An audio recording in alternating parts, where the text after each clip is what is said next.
Remix.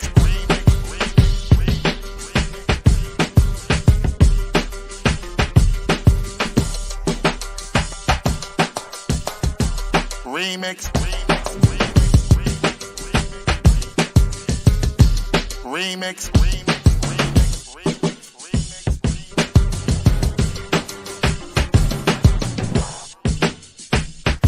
Remix. Remix. Remix. Remix. Remix. Oh, yeah. Welcome out. This is the Remix Morning Show. I go by the name of the Ear Doctor, and we are here to bring you that boom bap breakfast right here on Black Liberation Media. Now, let me introduce you to the host of most, straight from the East Coast, DC. Can you feel me? We got no other than Dr. Jerry Ball. Yeah, I like that energy. Yeah, let's get it. What's up, Ear Doctor? What's up, Remixers? What's up, world? What's up? Welcome to the Remix Morning Show, the best morning show on the planet. Please make sure you like, share, subscribe, support the Patreon. All the links are in the show description. Yeah. New content on its way. Yeah. Hey, I got a quick question. So what is Pluto now? Man, you asking the wrong one, man. I think it got reclassified as a different. I think it did get reclassified, but I really don't know. And again, I spend a lot of time in the context of these atheist debates channels, and I just ran into, shout out to Don Hammonds, one of the Remix extended community crew. I ran into him in a chat last night of one of these former pastors turned atheists presentation. But anyway, the point is in these debates, they get into all kinds of stuff about science, abiogenesis, the age of the universe, evolution, and all it. And I just sit there fascinated because it's just a constant reminder of how little and I think many of us actually know. And and some of it is still shifting. Science is still sciencing and trying to figure stuff out. So I think I know what happened. You think you know what happened? I think they're turning it into the Death Star. Just like in Star Wars. They're like, all right, it's no longer considered a planet. Now we're gonna build on it. We're gonna build on it and get something going and popping, and it'll be that last planet in the solar system that can fight against all the other invaders. I just don't think. I just don't think. Yo, how do you just not make a planet a planet no more? Let's go to the chat. Let's go to the chat. Neil deGrasse Tyson says it's not a planet because of the size, says Alex. And then Ricky, who knows all things, everything, it's a dwarf planet. Wow. My Can son we call can it a tell little you all person about planet? it. Whenever he's ready to come on, let's do that. Let's get some education from the youth. Can we call it a little person planet, not a dwarf planet? Let's be sensible now. Oh man.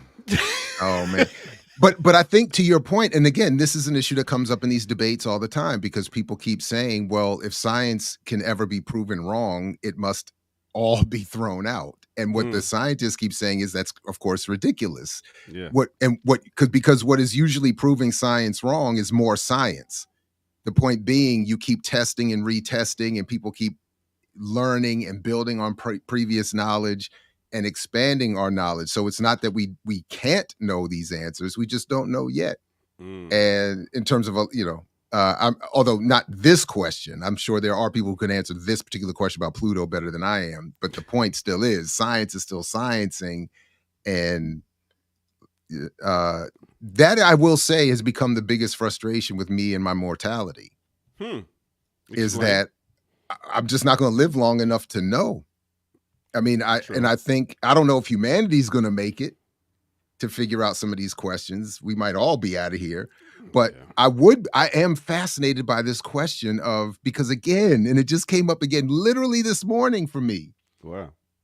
If the Big Bang is misnamed by a Christian hater of the science who wanted to diminish the concept. And what they're really talking about is the beginning of what we consider space-time, not all space-time. Hmm. What is before, and is there a before? Because they keep raising the question, because in the Big Bang didn't start everything. It started our space-time. Mm-hmm. So the idea is, for some at least, that there is never been a beginning. I feel like sport. Well, see, that's a feel. Let me go with Phil. So I feel like the Earth was around, right? And we're like spores that came out of the Earth. All humanity and animals and everything is like just came from the Earth. And maybe like our spirits is like, I don't know. Like what we consider to be our spirit is like the center core of the Earth. It's like an energy ball or something like that. I mean, you can make this shit up just like a scientist, really.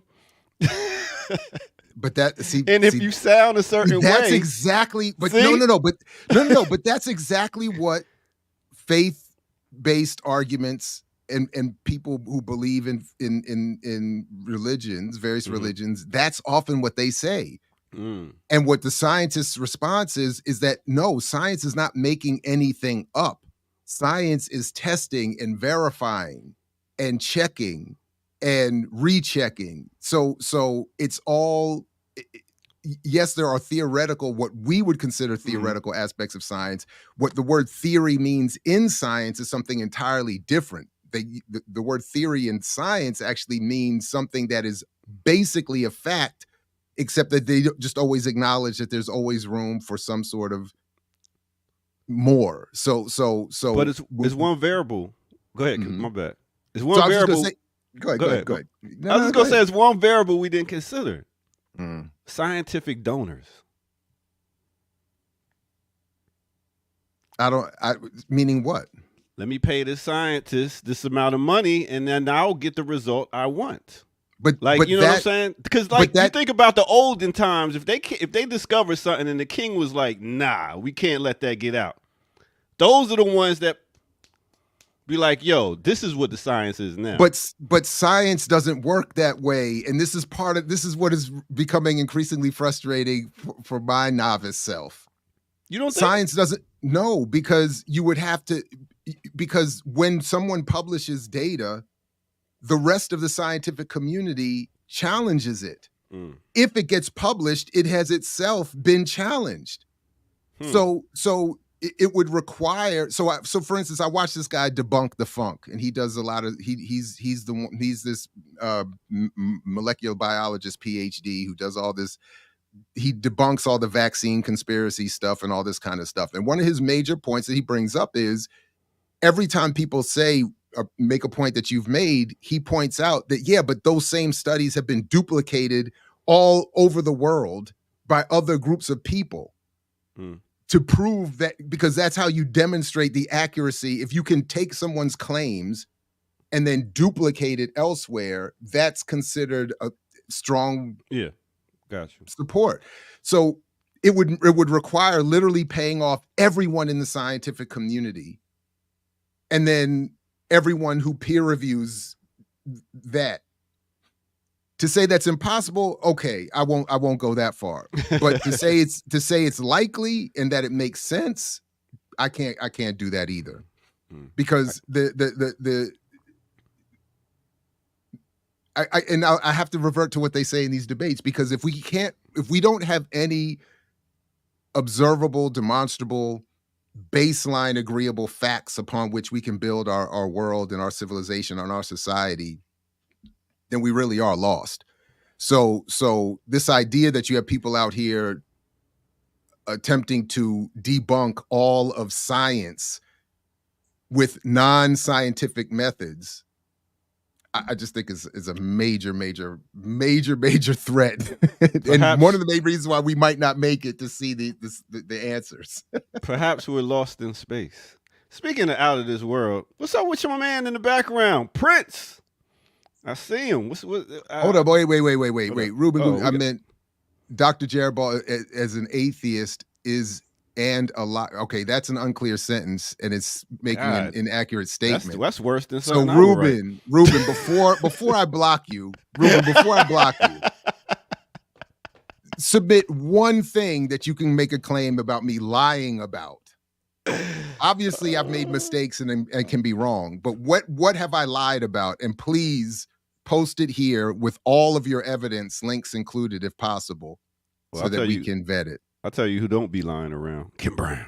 Yo, What's up? What up? good morning, folks. Good morning. What we talking about? Who said it in the chat? Is this Black Liberation Media or is this the Nova channel? What we doing? Is this Nova Science Special? It's almost Halloween. We acting like Degrassi and all them. Did I say his name right? Yeah, the grass, whatever. Degrassi. You know. Yeah. Oh, Yeah, just let it go. Yeah. Not nothing about you, ear doctor, but Neil deGrasse Tyson. There's a dirtball report out on him. We won't confirm nor deny. Gosh. Oh, really? Oh yeah. Oh man. But he should. Okay, but for the sake.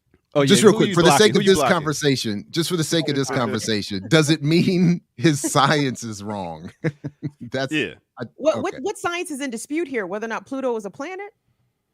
Ear doctor started with that question, and then it quickly became all science is bought and paid for.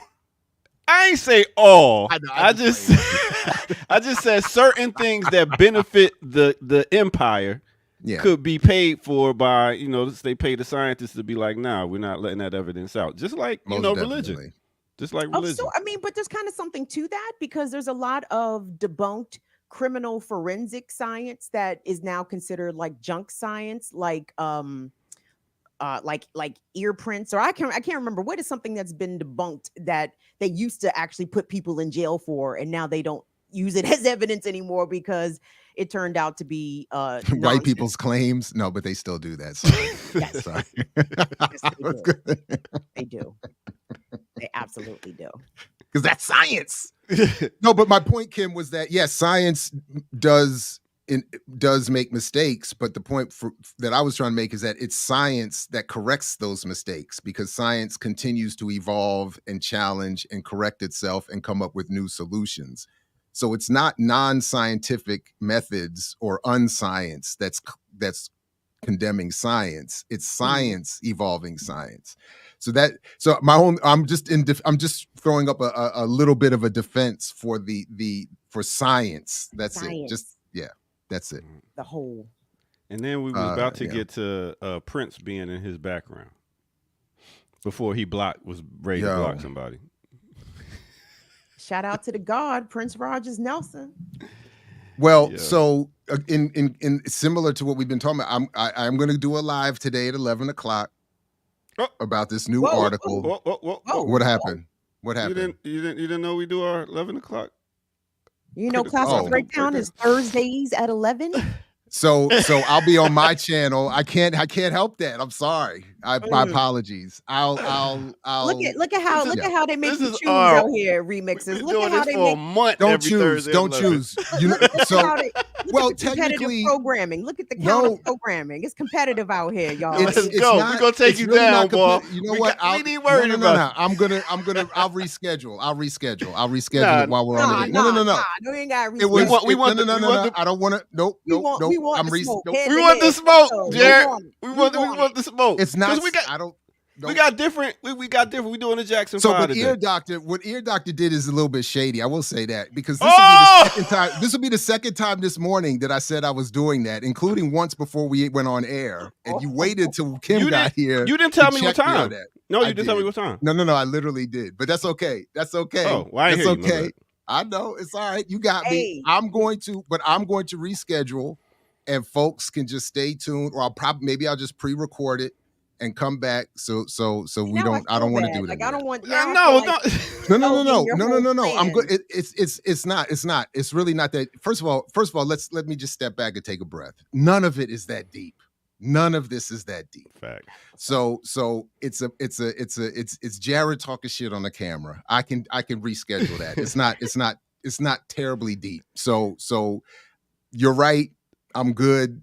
Fixed. But tell us now, what is the program about? Yeah. The once it program aired. is about all I really want to do is talk about this new article that came out in the New Yorker about the Julian Edelman documentary about Prince, the 9-hour Netflix documentary about Prince Damn. that we're probably never going to see Oh, that's fucked because up. these motherfuckers are out here being shady and being I think money grubbing. And in the worst and worse than that, this is good. This will be for me to twist. Worse than that for me is that it's putting me in a position where I feel like I need to side with Netflix. And that is the biggest contradiction maybe I've ever suffered in my life. Because Netflix had a deal with Julian Edelman. They signed a deal with the estate that was in charge at the time to get full access and final cut.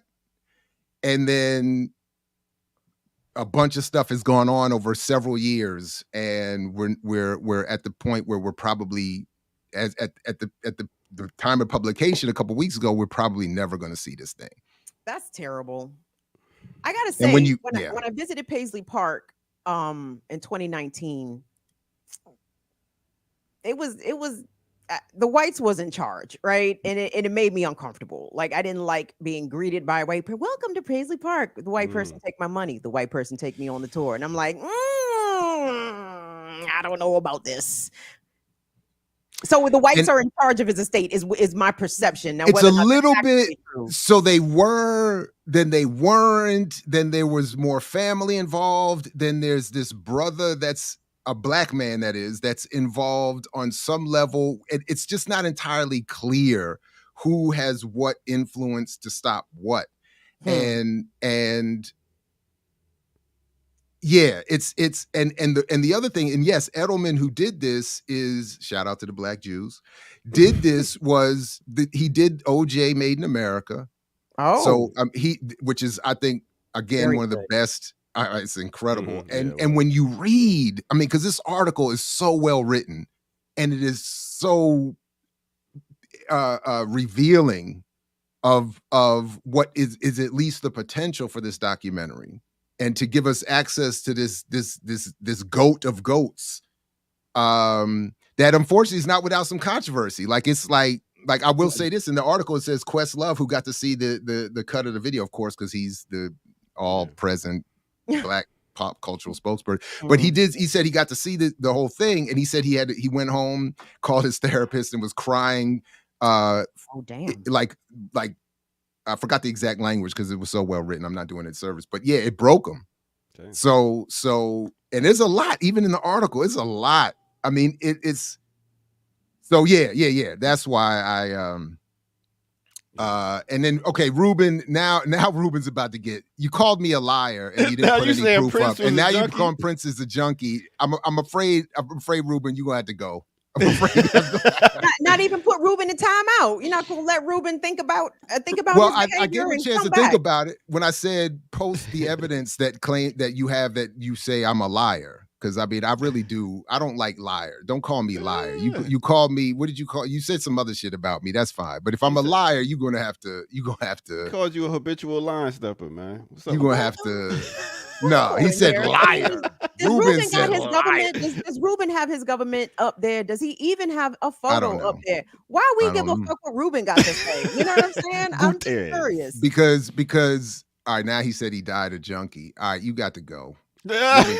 Ruben's getting in timeout. We putting Ruben in timeout. Put him in timeout. Let him think about his actions. I'm gonna let him think about it, because you can't talk about, because even I mean, yes, they do talk about what was apparently a very long struggle with addiction. How could it not be? But around here, and that's the point. That's exactly it, Kim. How could he not? That they put it in the context of someone who was doing incredibly highly acrobatic show performances almost every motherfucking day for like decades. In heels. So, in heels. Okay, in heels.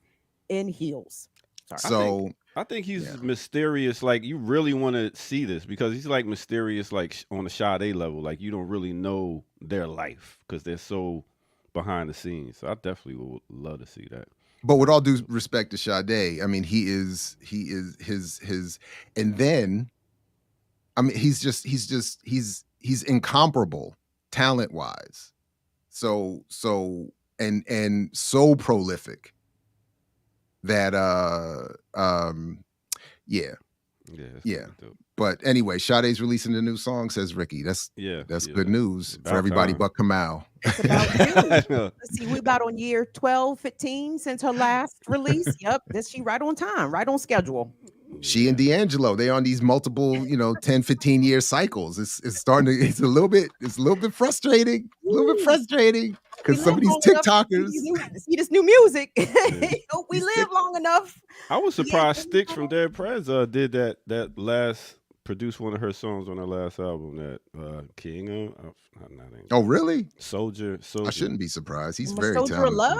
Yeah. Really? Yeah. I was like, damn. Okay.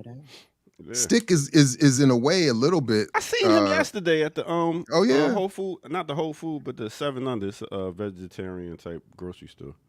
Did you speak? You say what's up? He was on the phone. He was walking out. I was on my computer, so no. But I seen him the week before at the festival, so we good. Nah, man. Did you speak to him then? Did you tell him to come on Black Liberation Media? They was getting on stage about to perform. We didn't really get there. See how we do. I be working, You do be working. I'll be working. You do be working though. Speaking of, yeah. So that's what it is. It's 8:22, y'all. Was we trying to wait for Camus, or what Camus just say in the joint? I wanted. Oh, did he just send us something? I wanted to wait for Kamau because I had something that I have something from his favorite white man. Oh damn, he's on the way, but there's literally a dead body on the road causing the traffic jam. Damn. Welcome to Atlanta, y'all. Y'all wonder why the traffic is crazy? Because niggas is crazy. Wow. Yeah. So just real quick, how long is the breakdown you all are doing at 11 Only o'clock? if you could come on at 12. That would be so great because you got Michael Jackson, then you got Prince. I mean, I want to see the show, so it's like, yeah. So then it's done. That's it. That's what I'll do. The go. only reason I hadn't teamwork never make a mind. dream It work. don't matter. Yeah. What's wrong, JB? Nothing. Absolutely nothing. You know what's really wrong though? I'll tell you what's really wrong. We did no. It has nothing to do with wrong. YouTube. This is something else. This is real life wrong. Okay. So the so this would have been Tuesday night, right? That we were attempting to have Jill Stein on, and I was saying I was going to be late because I was at my daughter's game. Yep. Baby girl blew her ACL again. No. Damn. Wait, So this is the same daughter with the same injury? Same daughter, same knee, 2 years out. Marley. So she baby girl Marley had rehabbed, got herself back, got herself on varsity, got herself up the depth chart, got herself even on the club team, the pre-academy club team, which was another step up. And they were getting, I mean, it was a bad game. It was in the rain. They were getting beaten badly, and she's just making a hustle play. And then she went down, and you could hear it. Oh, you could hear it, and the yell, the sound is terrible. Ran out there, all of that, and I didn't know I could move that fast though. If there's any good news left, if there's a rainbow, I still got something. Because I was in the top of the stands, and I was by the corner of the field in seconds. I was like with a level of fluidity I was almost surprised by. But so yeah, man, it's gonna be How do you as a father work? How do you cheer her up? I mean, like, what did? Well, I have another question. Hold on. Okay. Like, I mean, what do we do here as parents? Like me, like I'm a parent, but like as parents, when your child suffers big injuries, right? Playing sports. And do you think about, how this injury is going to affect her as an adult, right? Is she going to have trouble with her knee? So do you guys go through the whole process that part again? Yeah. So that part is the easy part, because with today's technology and surgery skills, to be a regular person, she's going to be fine. Like this only has an issue. This is only an issue for people who, wanted to have an athletic career. Mm. So now the other good news is, and the doctor kind of confirmed this last night, was that again, the surgery technology has improved. So once upon a time, this would have been the first one would have ruined her whatever career, and definitely a second one. Now she got to repair the first time. She's going to get a full reconstruction this time, and we'll be back in 9 months, ready for her senior year, which we committed this morning on our way to school was going to be epic. So. Nice. So the way I've been doing it is just to say to her, you know, you have every right to be frustrated and upset. You have every right to, take some time to be like, fuck the world. I didn't say it that way, but the reality is, I just said, you can come back from this. And I started going down. I mean, unfortunately, there's a long list of professional athletes you can point to and be like, look, they're still playing. They're having a great career. But internally and with both of us, it's both parents, there's a lot of guilt. You just feel guilty. I was just thinking, the dope thing about you and your wife is y'all don't, like, one of you are atheist and then the other one isn't. So like one can get in their ear and be like, God don't make no mistakes. Like saying like things happen for their reason. Yeah. So yeah, you gotta do that. I can't be around for that one. But no, I'm just playing. No, yeah, I don't. Like, because to me, I don't know. We're not gonna go down a religious hole, but to me, when it comes to religion, it's a psychological thing that helps certain people. Some people need religion. But while we talking science, my good brothers, you guys know that there has been studies about people who have knowingly or even unknowingly received prayer, who have been in hospital or have had serious injury or been in a coma, and there's data to back up that people who have knowingly or whatever received prayers that it's been documented, etc., that they do heal quicker. See, I was I always look at both sides, atheists or not. I would look at that as vibrations. Like a whole bunch of vibrations are vibrating on this whole level of trying to be like, get better, get better, get better. And since our body moves on vibrations when it comes to music, when it comes to feelings, when it comes to all that stuff, I think all them vibrations help to vibrate you to a higher level. I think it's the same thing. Yeah, I totally agree. Because that's what prayer is really. Whatever works. I'm not putting I'm down for whatever. So folks want to send prayers, do whatever you got to do. Well, let's do that. Let's ask the collective. I mean, pray, do what you do, but let's send some good healing vibrations towards young Marley and her knee and her progress for recovery.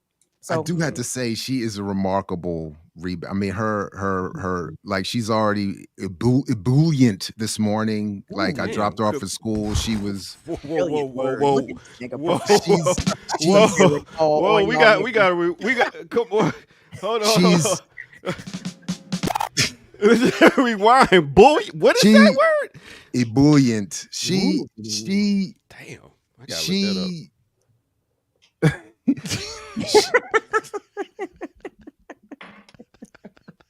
Y'all be fucking me up with some of these words, yo. I ain't gonna front. Oh my God. Now I gotta look it up. I like the word though, ebullient. Yeah, it's a good word. It's a good word. I like that word too. But she cheerful and full of energy. Ebullient. And she but that's her, man. She like I'd have been off just F everything. But she is already like got her mind right. We were talking about, I said, you did it before, you can make this comeback. We got your back. We're gonna be with you. And then on the way in, I said, damn. I said,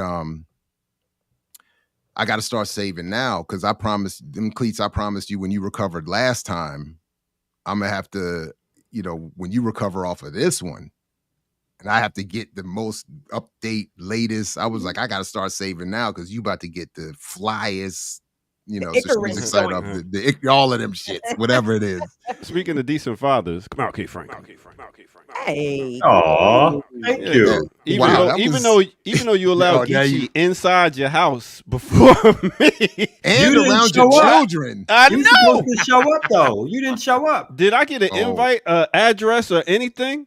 No. I did. It's all, I- no, no, Wait you a minute, I didn't. thought didn't. you were supposed to make it to the big house, ear doctor. Yeah, I got I no sent invite. them. No, you didn't. Oh, I didn't send any of it. You hear how he said I sent it? So I you've didn't send never any. been to the Yo, house, that's too? some You haven't bull. been That's to the that house? New York bullshit right Wow. there.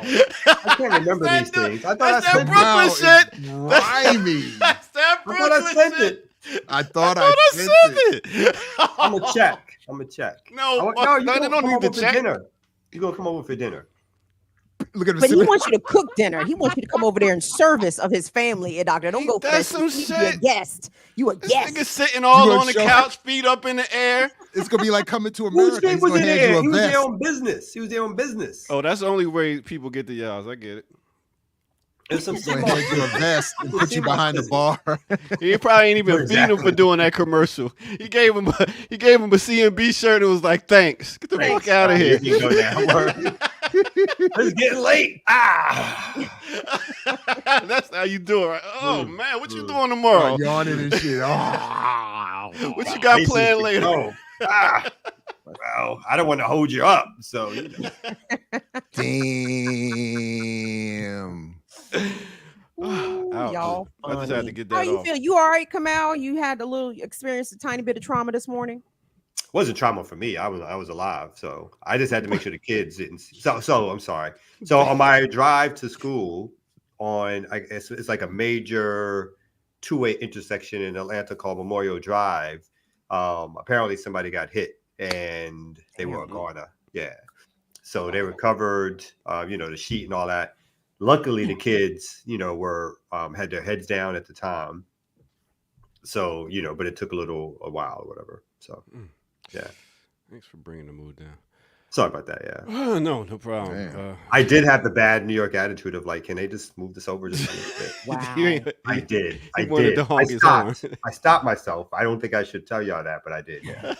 It's all Just good. to look like it was just like one lane. It was like one lane.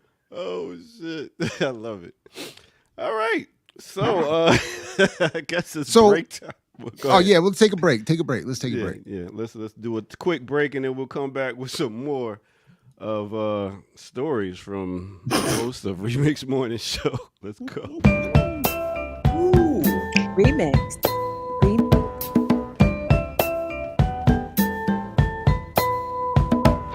Could it be I'm falling in love with you? All right. Big up, y'all. How y'all doing today? Hope y'all feeling good. This is no other than the Remix Morning Show. I go by the name of the Ear Doctor. And thank y'all for tuning in. Hit that like button and subscribe if you're new to the channel. Go to patreon.com. Become a member over there. And you're going to see a bunch of stuff that you don't see over here. And also, hit the mic. Also, what you could do is go to our website, blkliberationmedia.org. Donate. We are demonetized, so that is how we're able to monetize. With that said, let me keep it going.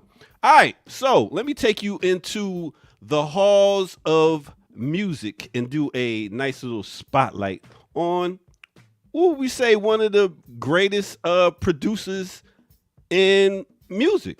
Let's talk about Berry Gordy. All right, Berry Gordy the Third, or also known as Berry Gordy Jr. He's a record executive, record producer, songwriter, film producer. Y'all know him from holding Motown up and down. You know what I'm saying?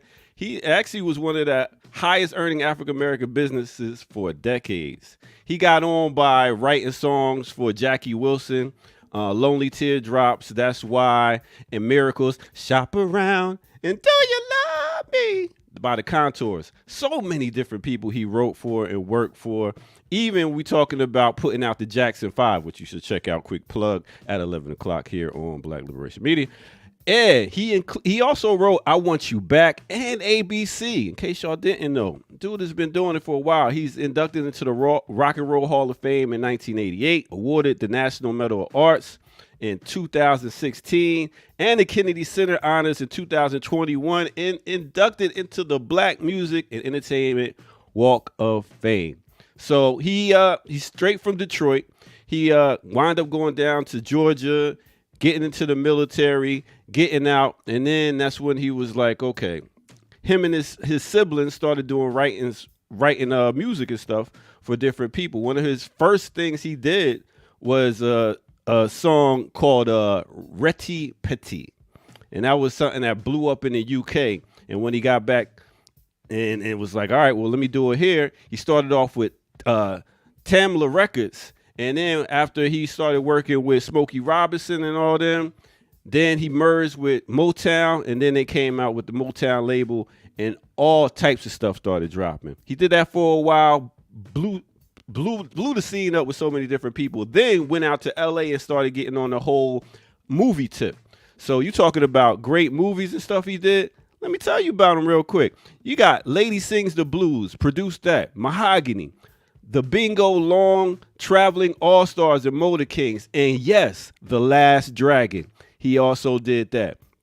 Also did Broadway too, rock and roll, Lennon, Motown the musical. But yo, I just gotta say big up to that brother for making the culture what it is with the musicians he helped put out. All right, with that said, let's get back to the Remix Morning Crew. You know how we do. All right.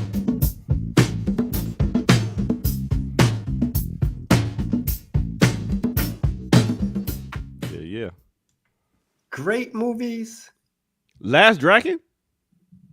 Mahogany? Yeah, what does that mean? Last Dragon. What is that supposed to mean?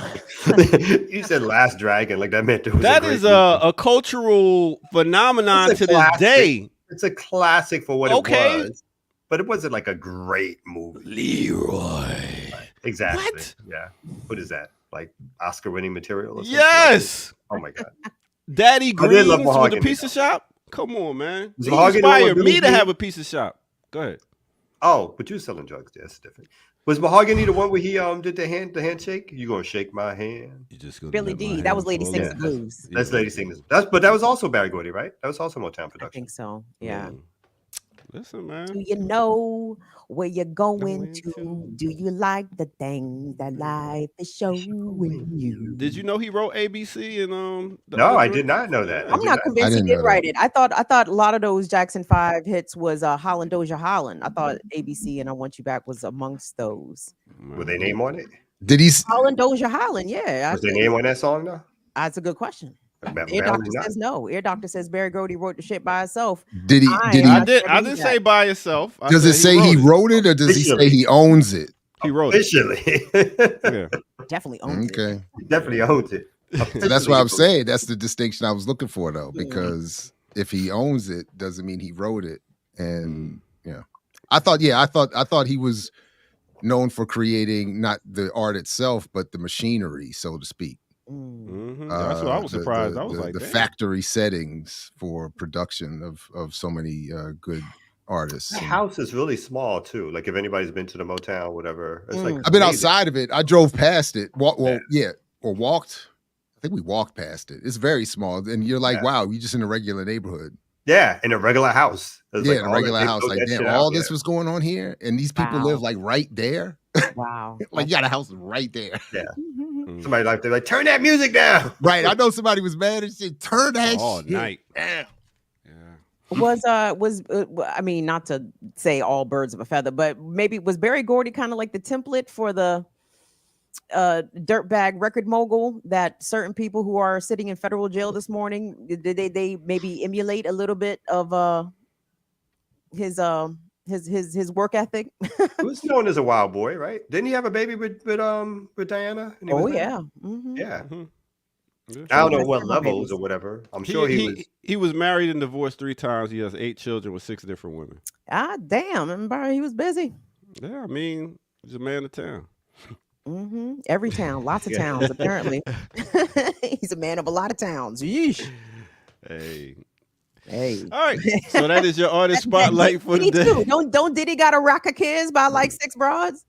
Yep, sure does. I think he does. Yeah, Diddy got a lot of. I don't know. You're I don't know, but we were talking about Barry Gordy, so Because we talked about Diddy on Patreon. just wanted to give a So little folks should go check spotlight and that love out. to him. That's We all. did Cool. talk about, but If you- shit has that's developed. Let's not dirty Yeah. up Barry's name. And Barry's still you alive. really- Yeah, he is. He's Mhm. still alive. Sure Like is. 90 If you really want to hear what Kamal said about Diddy, Got to go to Patreon. That's Oh, I right. think there's more that can be said because now there's an indictment, right? I'd be curious Camus' take on what they charge. And we don't have to talk about Diddy, fuck that nigga, but like, from a legal perspective, you know what I'm saying? We have a legal mind amongst us. He may have some thoughts, some insights. Well, we talked about it on Patreon, but we like the interesting thing is that he was denied bail to me. I mean, that seems a little that is one of those things. It's like there's tons of ways. What is the standard for that, Kamal? That's the thing. There is no real. I mean, the standard is supposed to be if you're a flight risk, right? If you are someone who will show up to court and make all your court appearances, then you're supposed to be granted bail as a way to give, you're giving a little money, so you owe something, and you're going to be showing to make sure that at the end of your trial, no matter how it comes out, you will get your bail back or whatever. But unless you're supposed to be a flight risk or a danger to the community. There we go. Ding, ding. That's why I think they held him. Well, they claimed is that he would be influencing, if he was let out, the possibility would be that he would influence witnesses. That's right. And That's he's already shown that he would do that, right? Well, I can't say. I don't know. I've not looked. Well, let me say, because one of the other Danny D. Kane girls, and I know somebody in the chat probably knows, but this young woman allegedly, she had recently released a statement kind of in support of Diddy, or saying that, the things that Dawn Richards witnessed, that wasn't her experience. But apparently this young woman had been called dozens of times by Diddy. He had called her, like was harassing her, haranguing her. And then she made her statement, and then apparently he left her alone or stopped calling her by that point. So I think there's already some alleged evidence that he is already on his bullshit, trying to get people to get their story right, or to can't, or not no more, because his ass is in the nigga. You getting held right now with no access, no bond. So yeah, I think he is dangerous. Yeah, and a trial will take like at least 8 months to a year to get an actual trial on a case this big. So and I think he's already lost his first appeal on it. So unless there's another appeal, Diddy will be sitting in the Brooklyn House of Detention, if I'm not mistaken, for at least 8 months to a year. That dynasty is done. That dynasty. What do y'all think this is doing right now to the end? Like, what? I bet you nobody is on their phones. I bet you everybody who went to one of them parties is looking for pictures and looking to destroy pictures. Looking to destroy pictures. Let me hit that Every TMZ archive. Let's see who's been to these white parties. Let's go back in time. Everybody seems to have been. Everybody, right? It's going to be white parties at the Hamptons. I mean, it's going to be a lot of people doing whatever all shiny you with baby oil. 1,000 bottles of baby oil. Wow. That shouldn't be what jumps out at people, though it is. It is jumping out at people. But it does sound like a lot of baby oil. What are you doing? I mean, okay. But you guys, have you already talked about this Prince thing that you're doing, Jared? Yeah. Only that I moved it to 12 o'clock because I didn't want to interrupt. I forgot about. That's all we talked about. The schedules. But other no, than that, I was curious. I saw the promos, and so I was like, "What is the Prince? Is that the New York Times one or another article?" Yeah. Did you see that? I thought it was New Yorker, but it's probably the Times. I was not pleased. I am on the side of, I think it's a little bit of, although I haven't seen it. For those who don't know, there's supposed to be a major 10, 12-hour documentary. They got it down to 9. Edelman said he got it down to 9, and. But the contract says it has to be shorter than that. The contract. Well, they found a clause that said the contract that it can't be longer than 6. But the reason and then he said he said I would have to re-edit the entire thing from the beginning. And the reason they said that, but the reason they're saying that the latest iteration of the estate is that they say it makes Prince look bad. Yeah, they say it's a hit piece. In fact, they called it a hit piece. Yep. Really? And I disagree. I think the way the article writes about it, at least, and my bias in favor of Edelman, given his O.J. Made in America documentary, I don't think it's a hit piece. I think it's just going to be more honest than what they would want. It's just not going to be a PR piece. That's what it is. So it's going to talk about his evolving stance on homosexuality, his evolving stance on abuse of women, his evolution some would say, some might describe it differently, with religion, and then, but the way the article's written about the documentary, it fully contextualizes all of this in someone who himself suffered tremendously as a child and of a violent household. I mean the alleged abuses that he had to overcome just as a kid. I mean, so again, it's not, and as the article said, it's not to justify, but it's just, it fully explains this person. And then, but the idea that we're not going to. Yeah, I think that No. Quintarin Spencer said, now I think about it, you could split it 9 hours in 9 episodes. You make much more money doing it that way. Well, I'm sure Netflix, of course, would do it that way. The issue isn't, you're not going to sit there for 9 hours. They're going to do it they're going to do it that way in episodes. But the point is that the family is using the length of it to justify their denial of it coming out, because they just don't want the documentary. And I'm suspicious. The lawyer who is the I forgot his name, but it's the black lawyer who supposedly is kind of like in the background in charge. McMillan, or he's got like an Irish name too, which was weird. Yeah. Who helped Prince early, decades ago when he was having his dispute with Warner Brothers Records, claim back his masters. And I think he's been a part of Prince's career or life, up until the passing. But the claim was that they were but apparently they had a falling out too at some point. Like they had a strained relationship too.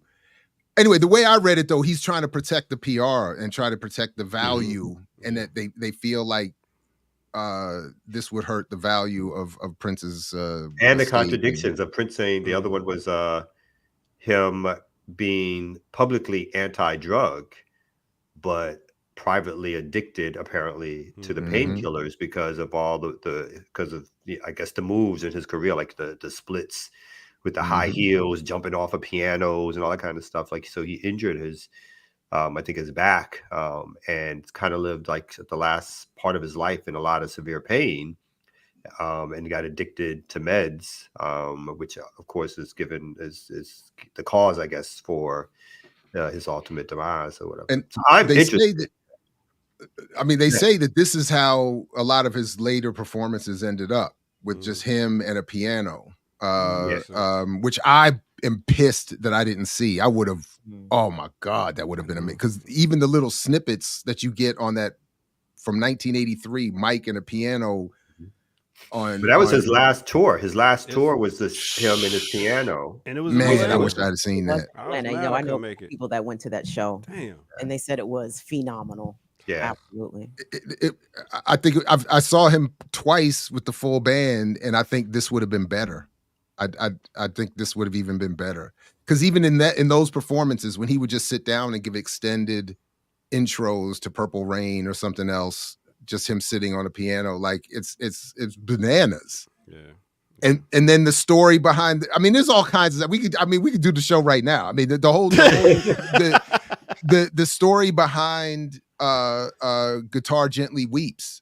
Ooh. Like he's that performance has a story behind it, and it's revolutionary petty. This is my guy. This is my guy. This is how I know, because the short of it is Rolling Stone the year before left him off the top 100 list of guitarists. Oh wow. So he was like, word? Rag. Look at the rag. A whole rag. Rolling Stone. Throw it away. Throw it all in the garbage. How the fuck you leave Prince off the top 100? Wow. He should have been the number one guitarist alive. I don't mind him leaving Jimmy up there. Alive. I don't mind him leaving Jimmy up there, but I'm just saying. I'm sorry. I'm talking about alive. My bad. Oh, alive. I'm sorry. Yeah. Sorry. He was alive when he was alive. First, there was a lot of whack guitarists. They had.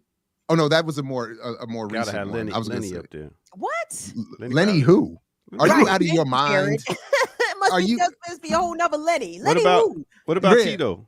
What? You said Tito? Lead guitarist for the Jackson 5. Come on, son. I was just doing a plug. 11 o'clock. Now you playing with us. Now you I'm gonna make Jared get upset. He's in the chat. Lenny Kravitz, top 100 guitars. Watch Jared pop blood vessel. Whoa. That'll be the Alright. dumb shit that gets me too. It ain't gonna be COINTELPRO. So who's top five? It's gonna be Top years five after guitarists Chuck in your thoughts? I mean, in no particular order. John Lee Hooker, Ernie Isley, Jimi Hendrix. We can go here. Absolutely Prince. Who's my What's her favorite name? white man on the guitar? I don't know. Oh, Jeff Beck. I throw Jeff Beck up there for a white honorable mention. Prince, Hendrix. What's her name? Betty Lou. What's the woman's name? Oh, Thor- sister Thor- Rosetta. Rosetta. I've only started to catch that. I was like, oh shit. You know what I mean? Like I've just started catching those old film clips. I was like, damn. And a lot of artists give her credit, obviously, for so breaking out the rock and roll guitar or whatever. Yep. I mean, this is old school, but Chuck Berry, I thought doesn't get enough credit for like what he did on the guitar. Absolutely doesn't get enough credit. He was styled on them niggas. He gave a lot of niggas a style. Yeah. I think that's 4. Okay, I'll leave it at 5. Although I might be guessing otherwise. Slash don't make it. Top guitarist of all time? Come on, man. Slash shred. I don't want to. Really making Am I losing my credibility over here, Jay? That's already out the window. This is just a matter of whether I'm going to survive the show. That's the only issue at this point. All right, your top 5 then. Oh, BB King, somebody said. BB King. Oh, duh. Yeah, all of it. I mean, it's kind of hard to do a top 5. Yeah, it's very difficult. I'm struggling. So I'm going to just because the jazz category deserves, I'm going to put Wes Montgomery in there. I'm going to put DeHondo Smith in there. The brother we had on the remix a couple years ago, Parrish's cousin. This dude, so part of the problem that I have is that, quite honestly, if you spend a lot of time around musicians and live shows, there's an amazing amount of people that just get no credit. If we had to, but in terms of if we had to pick a white, one reason I would pick Jimmy Page over Jeff Beck, unless I just don't know this about Jeff Beck, is that Jimmy Page, as an early musician, played as a session artist in England, which to me elevates people, because that means you're playing on a whole bunch of people's records, that everybody wants you playing on their record because you're that good. So you don't know that about Jeff Beck. I don't. Did he do that too? A bit. He is on a goddamn gorgeous Stevie Wonder record called "Looking for Another Pure Love." It is sublime. And during the song, you hear Stevie, like Jeff is starting to play, and Stevie goes, "Do it, Jeff." Do it, Jeff. Yeah, Jeff played on some other people's stuff too. Except Jeff didn't play with Led Zeppelin though, and Zeppelin they got way more monsters. So that would just be for me. If I had to have I don't know, but I could do this without whites though. Then I throw in Eric Clapton as a white no. That nigga, no. What do y'all think about Troy's list right here? Jimmy, Prince, Gary Clark Jr., Stevie Ray Vaughan. Stevie Ray Vaughan is nasty. And Muddy Waters. Muddy Waters, we'll take Muddy Waters, and we will also take Gary Clark Jr. Gary Clark Jr. is nothing to be played with out here, and you don't really get it until you see him live. And once you see him live, he is mesmerizing. Like it's an experience to see Gary Clark Jr. perform. And I can't tell you any of his songs. I don't know what song he sang, but I've seen him perform, and it was like, God damn, this nigga is ill. Now, I think we have another flag on the play. Bo Diddley. Sly Stone. Let's get it straight here. On the bass, we can say Thunder Thumbs then. Hold on. But bass and lead guitar are two different things, y'all. We're not doing apples and oranges. Yeah. But also, Larry Graham played the bass. Bootsy Sly and Collins the Family Stone. But when you hear Sly and the Family Stone, he says they literally do the song because Mama's Biscuits covered it. They literally do the song. The jam where everybody calls out their names. So it's Larry Graham on the bass. They tell you who's playing what. So Sly Stone wasn't playing bass. Carlos Santana. No, Carlos Santana. Yeah. Yep. That's another good. Yeah. That wasn't Larry Graham credited Willie Nelson responsible for getting Prince hooked on Jehovah's Witness. At least that's what the article. That's what the article said. Yeah. He wasn't raised Jehovah's Witness? I thought he was raised Jehovah's Witness. He wasn't? No. Larry Graham introduced the religion into his life. They made it sound like It made it sound a little creepy, like a little bit like I don't know, indoctrinated him as opposed to George Benson. like grown ass man saw it and he was interested. But George Benson is a master guitar player. Yes, I was just about to say George is that dude. He's also credited with that foundational go-go sound, according to Chuck Brown. In one of his tracks. Yeah, there's a George Benson break that Chuck was like, hold up. He got into that boom, da, boom, boom, da, boom, boom. And he was like, oh, I'm going to do something with that right there. Speaking that. Thank you, George. Any other sisters on guitar? One that I was thinking of is somebody just said Annie DeFranco. I don't know. I don't know her. I know who she is. I don't know. I mean, I know who she is. I'm sorry. Yeah, I don't know. Her and Gary Clark Jr. I know of their accolades, but I have not heard them enough. Do you know who I have heard? Speaking of women, that they got it in the chat before me. Her is nice. Yeah, she is. She is. Her is him. Her is that girl. Her is that him. No, I'm just playing. But yeah, she is nice. Yeah, she she played the Super Bowl, didn't she? Up there with Usher. Yeah. Oh yeah, she did. That's right. Mm-hmm. That's right. So, and let's not forget Lauryn Hill. Now I'm just playing. Wow. Why are you did a whole album with the guitar. Why are you choosing violence? I know why the violence. I already apologized for the misscheduling, ear doctor. This is just abuse now. He did a whole album with a guitar, yo. Oh, God, yeah. Please don't remind me. What happened? Her acoustic album. After the breakup. Yeah, it really was. I was not pleased. She doing them struggles drums. Tracy Chapman. Tracy Chapman. How about it? I don't know about her guitar prowess. Yeah. Whatever. All right. I was gonna say though that last when Prince at the end when he throws that shit up in the air and it disappears because if somebody grabs it, that's that, and he just because he was saying, "How dare you?" Yeah. How dare you? And when you watch the video, I watched it like 5 times last night. I did too. The article. When the videos, he's just standing there looking at him, strumming, like, here, enjoy yourselves. You got like 3 minutes of life left in you, motherfucker. That's it. Because he didn't sing nothing. Prince wasn't up there singing. Nope. Like he went up there and again, and I told you guys that outfit, that purple hat and the jacket, it is in the Rock and Roll Hall of Fame by itself in its own little display case because it was over. I've never seen anything like that before. And y'all probably may not ever see anything like that since. And to your point, Jared, I need to know the story behind that. I need to know it because it was such a braggadocious, like I'm just up here fucking around and I'm better than all y'all put together. And I'm just up here fucking around. You know what I'm saying? And remember, so again, the article didn't mention this, but if you remember when he did the Super Bowl, he goes into a part where he does what seemed like a random Foo Fighters cover. The song the best of you, right. And then during the performance, when the camera goes in on him, he looks at the camera and winks into the camera.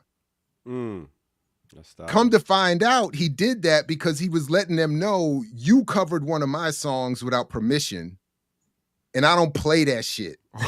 So I'm going to now do your song better than any of you motherfuckers could ever. That's why that's my guy. I know. Could you? Oh my God. That's why the universe didn't let me have any more talent than I have. They left me at the exact level. Because if I was any more talented or capable, I would be a damn tyrant out here. Absolutely. A piano and a microphone and I could just sing you into your nightmares, motherfucker. Hell yeah. But so that was essentially it. I mean, they don't spend too much time. But that's why I want to see the documentary because she says in the author of the article says that in the documentary, Edelman goes into that more. We only get this little. I mean, it's a lot. I think it's a nice tease, but we don't get the I want to see more. I want the whole thing. I want 9 hours. I want to like this is I want to who hear around about- here I got the wanna hear about connections. I want the Prince Rick James beef. Can we get that? Oh, Not yeah. a word of that is mentioned in this article. So I don't Really? not a word. Wow. I heard Not a about word. it in the Rick James documentary. Who wrote the article? A white again. It probably white- was. I don't I mean, that's what happened in I mean, Minneapolis. It's the New York Times. Edelman is in that is in some circles. Like the joke I wanted to make was who could get us in the room with Edelman and this unedited version. Like I want the 20-hour joint that Netflix. Black Thought got to look at it. Is it Black Thought? That's the one I want to get to Questlove. see. How do we get to Questlove? How do we get to Quest? Who around here? There's got to be 6 degrees to Questlove in them. Yeah. Let's make that work. But then I started thinking that exact question because I started reading some of the names that Edelman was moving with, and I was like, I sent him an email. I was and a tweet and a DM or a tweet, and was like, my man, we gotta like Black Liberation Media, Black Jew, but I'm like, Black Jews unite. You know what I'm saying? Oh shit. Because I'm like, but anyway, I'm just really pissed. Sorry. It's 9 I o'clock. do Take a believe break, Rick and then James we would got to be- get to Kamal's favorite white man. All right, I got it. We actually have news, y'all. This shit happening. Oh, okay. All right.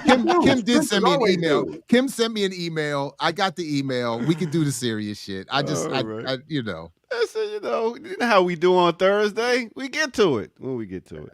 All right, let's go ahead and take a quick break right here on No Other Than the Remix Morning Show. Let's go.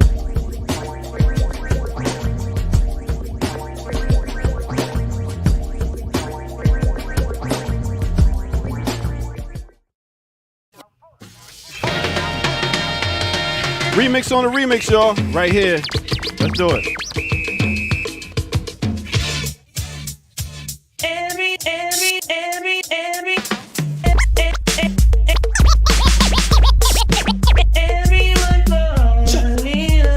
You better know. I don't know about you, but it ain't It's not a crime, it's not a crime. everyone falls in love sometimes. Remember that girl. I don't know about you, but it ain't a crime. What are they? Hey, question I ask. Tell me what you wanna, what you really wanna do. Tell me, baby girl, if your love is really true. Tell me what you wanna, what you really wanna Come do. on. Tell me, baby girl. Hey, I know I'm like, no. Yo.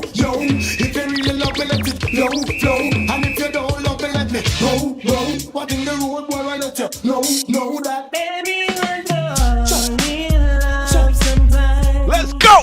I don't know about you, but it ain't a crime. It's not. All right.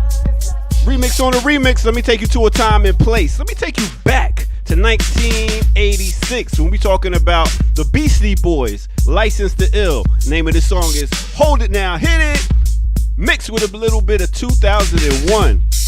We talking about Tonto Metro and Devante with their album, The Beat Goes On. And the name of this song is Give It To Her. So that is what it is right here, the remix on the remix. Now, let's get back to the crew. You know how we do. Let's get it.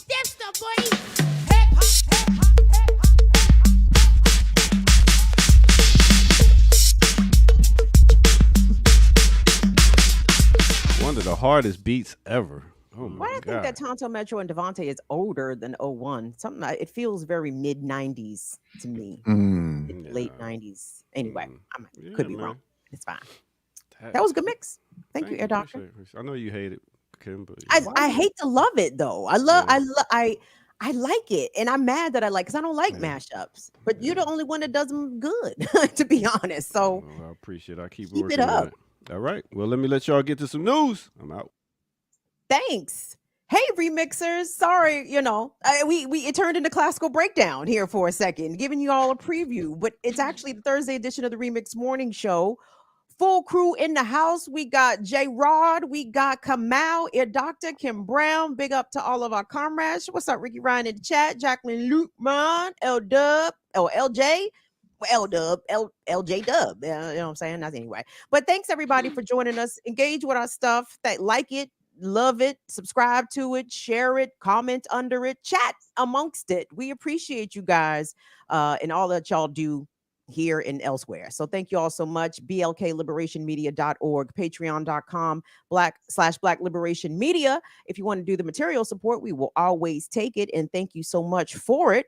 Lots of news to get into, Jared. So anywhere on that email, you can go ahead and get started. I think I sent you 3 joints, but I sometimes only get 2 for some reason.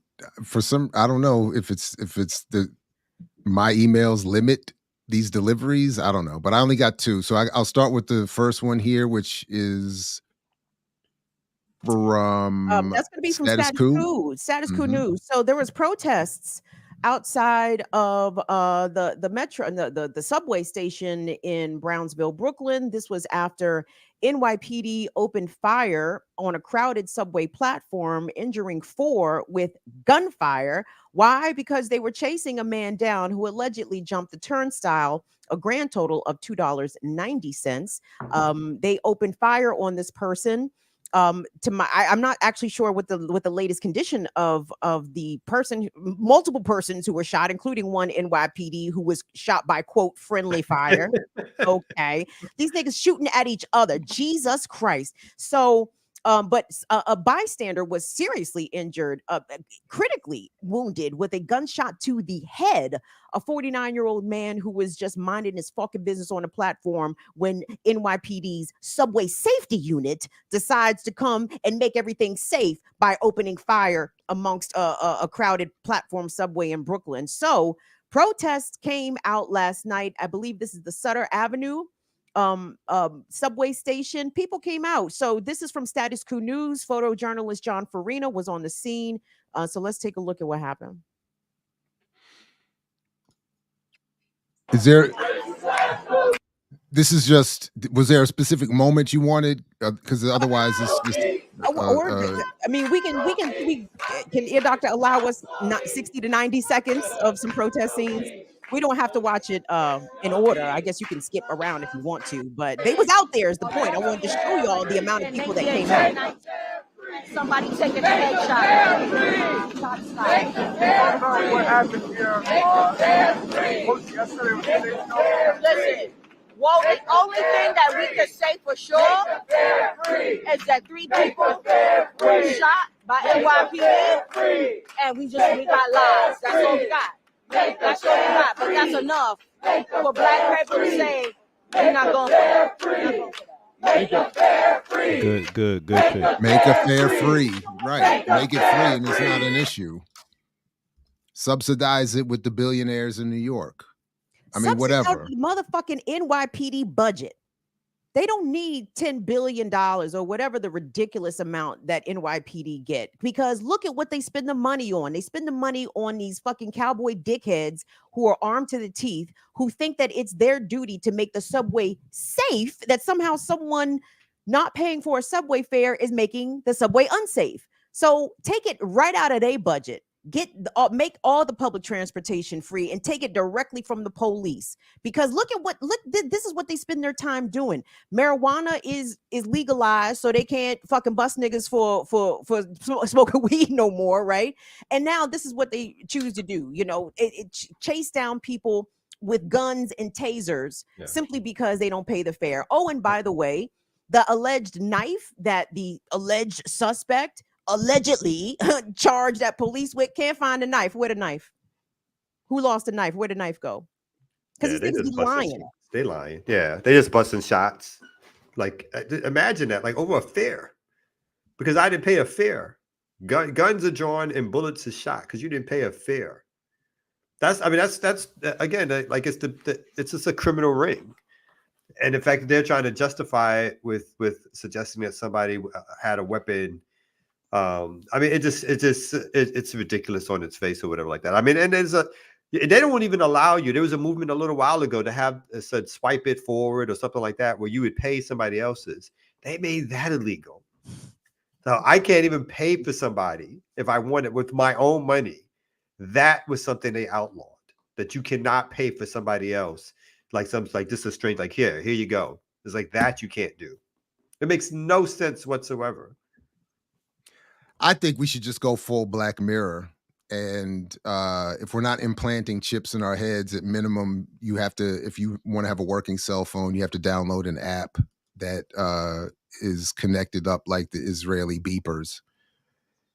And then, we can just get rid of the police, and then just whenever you do something wrong, somebody could just push a button and you just, you just expire right there. You just blow up right there. I just think that should be the solution. Why do we, that way we don't have to have bullets flying through subways. And that is Somebody is shot in the head. Censoring myself. Somebody is shot in the head who didn't have shit to do with shit. You know what I'm saying? Like, I mean, I'm sorry for other people that were injured too. A 26-year-old woman was grazed by a bullet. The pig got shot. So well. But I mean, but again, shot by your own man's though. That's all y'all. That's all of this is y'all's fault. But the brother who is laid up now with a bullet in his head because NYPD thinks that it's perfectly appropriate. This is a perfectly appropriate use of force to pull out guns. It's so ridiculous and so dystopian and so dark and evil. Like it really, we lack words. I was very encouraged to see the folks in Brownsville come out and be like, nah. Yeah. And they had like, and again, what is it, like $290? It's like, that's like for one ride back and forth, it's like $6. If you have to go places, and that's the thing too, it's not a cheap thing anymore. Like you get a weekly pass or a monthly pass. Some things are upwards of $80 or $100. So you got to pay money out your pocket for your only way to get around. Because like if you can't afford an Uber, the subway's all you got, right? You can't Uber, taxi cabs, walk-in. It's like buses and subways. Mm-hmm. So that kind of expense is crazy in New York at this stage. It's like work. So if you can't get to a social service, a job, or whatever, what else you going to do but like jump the fare? And they take and those. I mean, and that's like half their job. Half those cops is like they got them like in plain clothes. They got them in the subway stations. Like, so y'all just looking to catch motherfuckers for a subway to jump in the subway. Not something that's going to break your budget. Not something that you can't afford to pay for. The city can't afford with the state funding and federal. And nothing causing harm to anybody. Yeah, no harm whatsoever. Right. But that's it. They'll hem you up and give you the whole speech, like, oh, you just like, just write the fucking ticket. They got me. Yeah. Well, that did happen to you, Air Doctor. Exactly. I mean, they got me for going between. I mean, I got a couple of times, but one time going between a car, they outlawed going from one car to another car, or made it an offense. And some young cop, it made us get off the train. And then he started doing that little rap that they like to do, and it's like, yo, B, I'm like 20 years older than you. I don't need no advice. If you want to write me a ticket, and let's just get this done. Because it's that, like, part of it is just the power equation, right? It's just the ability to draw a gun. It's the ability to stop you. It's the ability to pull out mace. It's the ability to put you in handcuffs. They just get off on it because it's like you got no power other than what somebody else is giving you to detain, obviously shoot, harm, arrest other people. And they get off on it. They're just trained to get off on it. You guys should see the commentary offered up by the mayor and I guess whoever's the police chief or interim police commissioner, since the other nigga quit, since he going the fuck down with Eric Adams. That's another story. But all the our officers did an outstanding job. They did what they were trained to do, and not even saying no condolences or well wishes towards the victims, the innocent bystanders who were shot. They justified it all, right? And the New York media, I mean, amazing cop stenographers, just brilliant. I mean, just and the NYPD had to open fire. I mean, some of the language. Go to Tuesday's edition of Burn It Down with Kim Brown. I was joined by the erudite Ricky Ryan. You know what I'm saying? The propaganda, and we broke down the propaganda behind how the media was spinning it. A man armed with a knife charged at officers who were forced to open fire. I'm like, no, They were not forced to open fire. They could have minded their fucking business and left that man alone. Because what was the alternative to not pursuing him? He would have got on the train, minded his business, and everybody at that subway station would have went on about their day as usual. This happened at 3:00 in the afternoon on a Sunday, y'all. Insanity, absolute insanity. And writ large, I mean, we could move on to the next story, but writ large, that's the same propaganda model that serves international relations, right? It's always claiming that the cops did something, or the cops or the military, that there was a justification always for like killing and shooting people. The state is never at fault under their realm. Mhm. What was the All second right. thing you got, JB? Well, I Oh, this was white man. Oh, I'm yeah. sorry. Go ahead. That's all I got because I don't Okay. read the language, the script that's written there, so I don't know what's going on here. So, Sorry.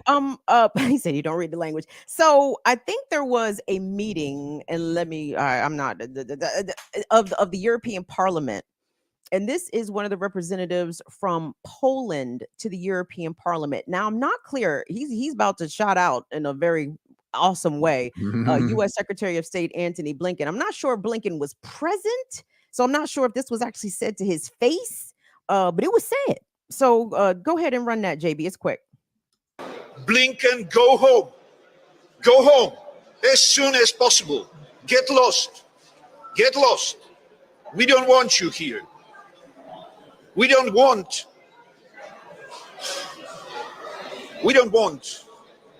Polish people paying and dying for your wars. Thank you very much. Damn. So there you go. Blinken, go home. Damn. So Poland not with the shits, apparently. So when now Polo Not now, right Poland now. Poland is a NATO member. Thoughts? What are your thoughts? A fellow NATO member telling the HCICs out there, go to fuck home. HCIC. We don't want no parts of this. Well, obviously they can always be overridden, but it's always nice to hear somebody stand up and strongly rebuke these fools to say, at least raise their hand and say, look, I might not be able to stop you, but don't act like we're complicit and we are loudly telling you we're not. Take your ass on. I love it. May it spread. Yeah, the question. Yeah, I mean, the U.S. is what's the saying that the U.S. is willing to fight this war to the last Ukrainian life. Right. So that's so that's what we got, and now it's going to be the last Poland. Like everybody can jump in. They'll pay for it in the background, but everybody can jump in to go up against the Russians and destabilize. And again, and all this is about is putting more weapons on the Russian border, right? That's what this whole war is about. Russia said many a time, a red line is like, and it goes all the way back to the historical founding of NATO in a sense. If it's like, okay, you got your military conglomerate, your groups that one person gets invaded, that's cool, but just don't come here. And every decade, boom, get closer, boom, get closer. And Ukraine was like a red line or a final straw, where it was like, this cannot keep happening, and there's going to be consequences if this keeps pushing or going this way. So it's not. So I'm always surprised when one of them breaks away, because it's all, you never know how long they're going to like pull them back. What's going to make them pull back? What's the agenda behind it?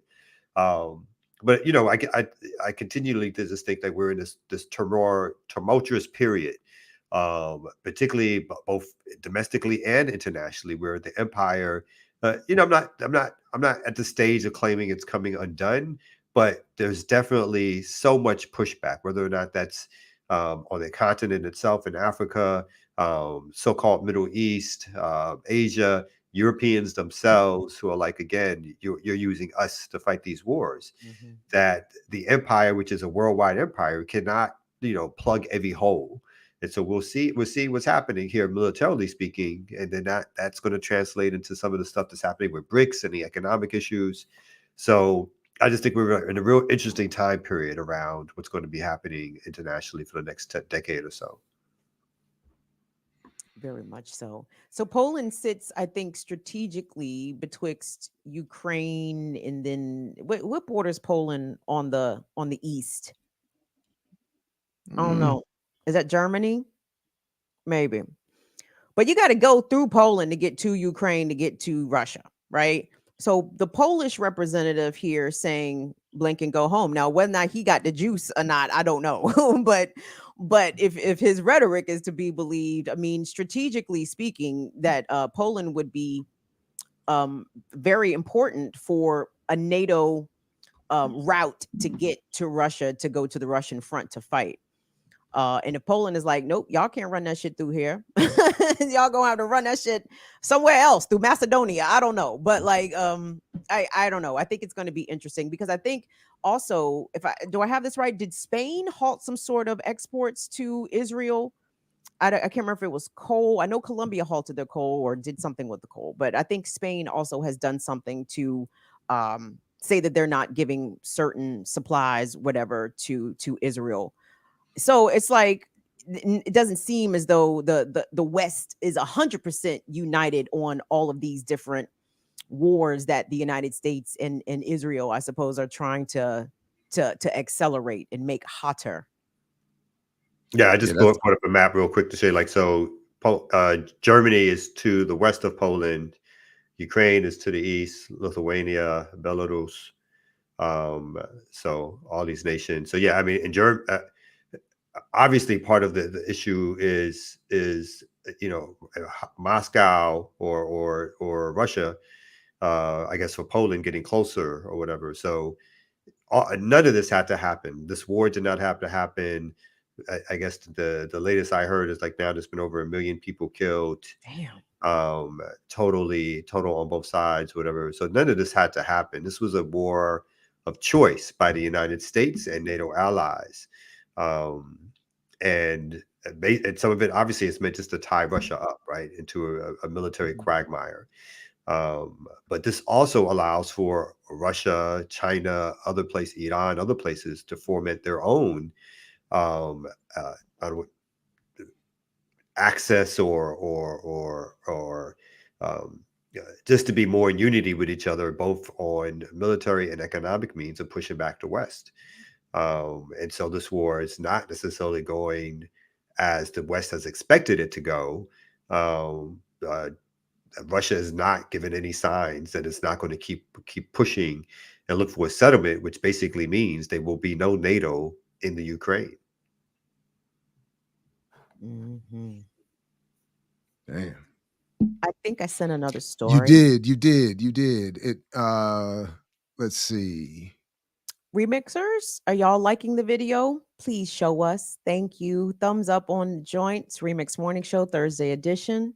Join me and the Ear Doctor coming up at 11 for Classical Breakdown. We're doing Jackson 5/The Jacksons, remembering Tito Jackson, who has passed away. So join us back here at 11. Next story coming out of Lebanon. This shit is bonkers. And this shit got me looking at my phone skeptically. Okay. I'm like, nigga, are you the enemy, iPhone 12? Are you the fucking enemy here? This is terrorism. And these motherfucking mainstream news outlets are like, oh, no, this is a terrorist attack on civilians of Lebanon. And it needs to be called out as such.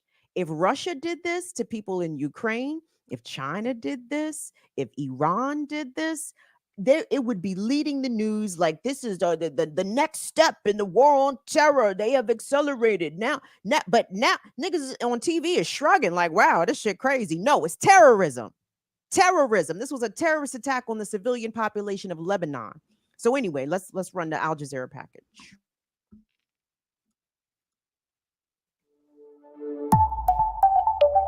Al Jazeera Podcasts.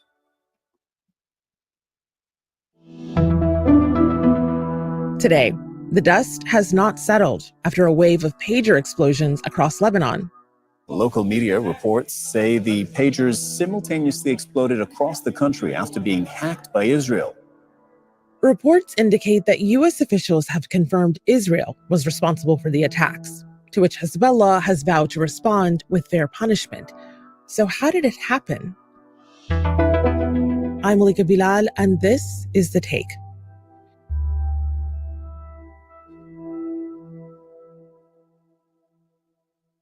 Joining me is Justin Salhani, an Al Jazeera journalist based in Beirut. I spoke to him on Wednesday afternoon. Justin, thank you for joining The Take, especially on such a busy time.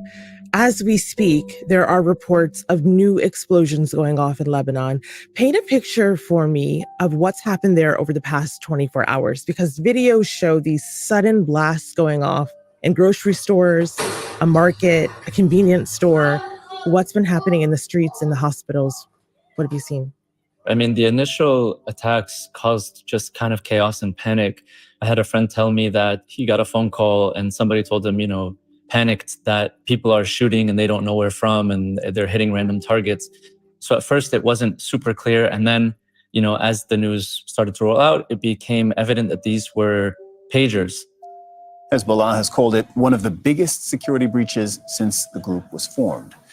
Emergency departments have been inundated with injured Hezbollah members and civilians. Devices meant for communication were turned into bombs, exploding in the hands of hundreds of people, many Hezbollah members. Just now, we're talking within the last half hour, there's been a second attack. It doesn't seem to be at this point as big as the first. At first, the reports were saying something along the lines of these are laptops, mobile phones, and things of that nature. Hezbollah has just denied that, according to their Telegram, basically saying that these were other sort of devices that were bought around the same time or potentially with the same batch as these exploding pagers. And if they were not connected to their batteries, if they were unplugged or the batteries were taken out, then they did not explode. Essentially, what I can tell you is that over the past 24 hours, hospitals have been overrun. Emergency workers, including doctors, etc., were called into work at various hospitals around the country. And just now, right before actually we got on here, I was talking to a communications officer at AUBMC, which is one of the largest and most prestigious hospitals in Lebanon and in Beirut, the capital. Told me that he had just gotten report of the second explosion, and they were, he was running on the move to try to prepare for receiving more people. Oh, wow. So I want to make sure I got this straight. The attack that took place on Tuesday in Lebanon involved pagers. But Wednesday, it's not pagers. It seems like it's electronic devices, laptops, other things that exploded. Is that right? So from my understanding, from the people that I've heard from and spoken to, the people who had and were using pagers, if for some reason they did not explode, anyone who still had one had probably thrown it away. Mm-hmm. So today, at first, the initial reports said laptops, phones, and things of that nature. Hezbollah denied that and said it was other types of devices. And so I think predominantly walkie-talkies, other electronic devices with the lithium batteries. And the theory, according to experts I've spoken to and other media reports that have been published, have said that Hezbollah's supply line was compromised.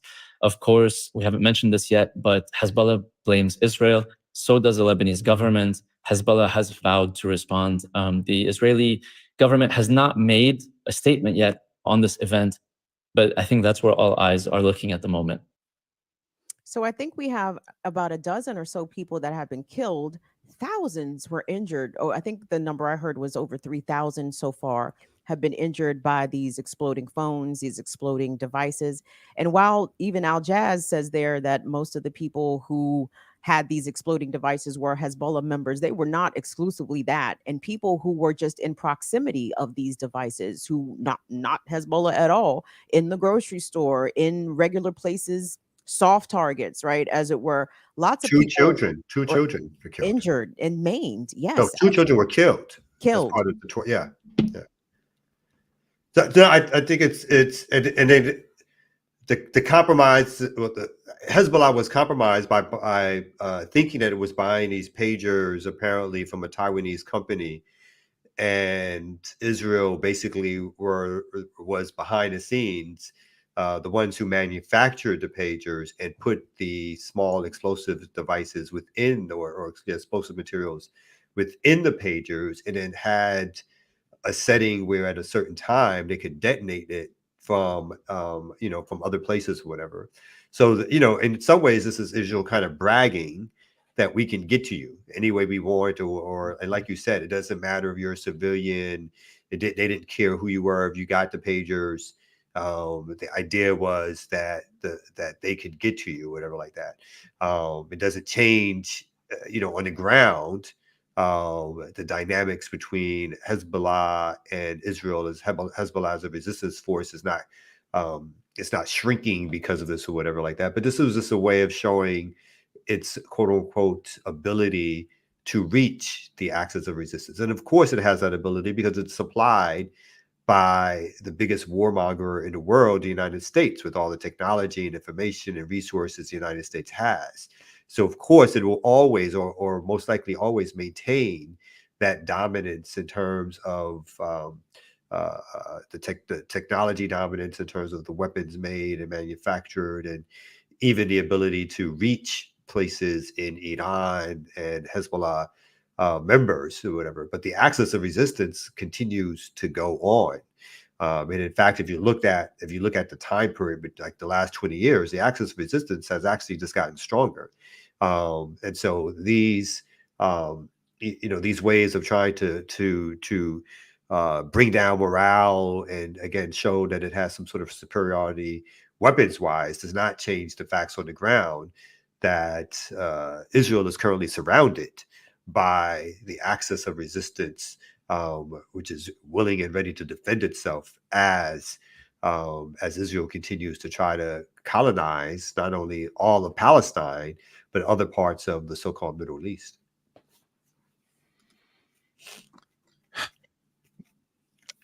I really don't have anything to add.